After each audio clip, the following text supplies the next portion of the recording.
Assalamualaikum dan selamat sejahtera. Kembali bersiaran dari Studio Malaysia untuk perkembangan cuaca terkini.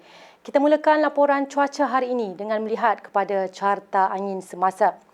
Rantau negara kini masih menerima angin dari arah baratan dengan kelajuan yang agak sederhana, kurang daripada 40 km sejam.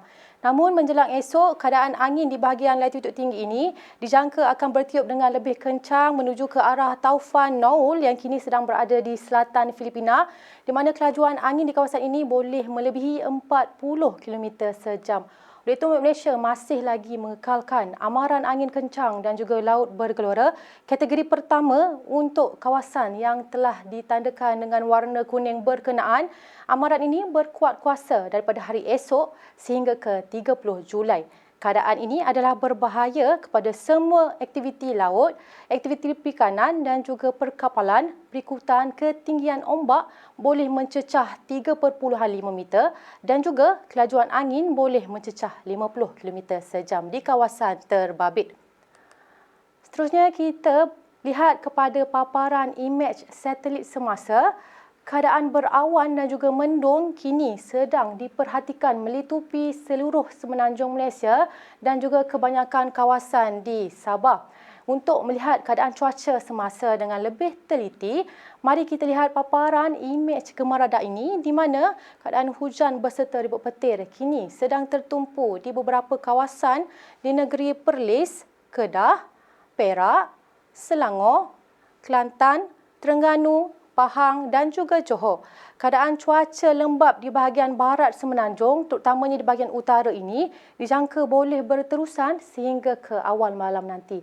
Jadi diingatkan kepada para penduduk yang berada di kawasan utara semenanjung untuk sentiasa peka dengan keadaan cuaca semasa dan amaran yang dikeluarkan oleh Met Malaysia.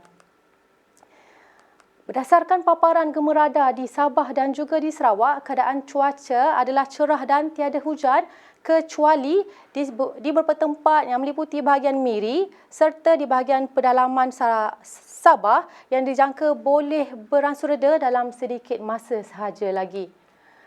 Menjelang malam, Met Malaysia meramalkan hujan berserta ribut petir masih lagi berpotensi untuk berlaku tertumpu di bahagian utara semenanjung, termasuklah di bahagian pedalaman Pahang dan juga Johor, manakala keadaan cuaca lembap dijangka akan lebih tertumpu di bahagian pedalaman Sarawak dan juga pedalaman Sabah.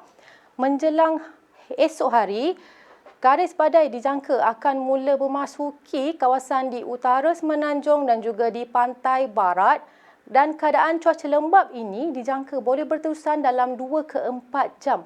Jadi diingatkan kepada para penduduk yang berada terutamanya di bahagian utara dan juga barat semenanjung termasuklah Kuala Lumpur, Selangor, Negeri Sembilan, Melaka dan juga Johor dijangka akan mengalami hujan pada esok hari dan diharapkan kepada orang awam untuk mengambil langkah berjaga-jaga dan juga peka dengan segala amaran yang dikeluarkan oleh Met Malaysia.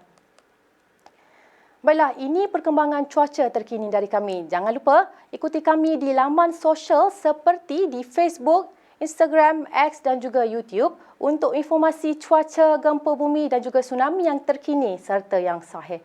Sebelum berpisah, mari kita lihat ramalan cuaca dan indeks pencemar udara di seluruh negara. Sekian, saya Anis Asma. Assalamualaikum dan salam Malaysia Madani.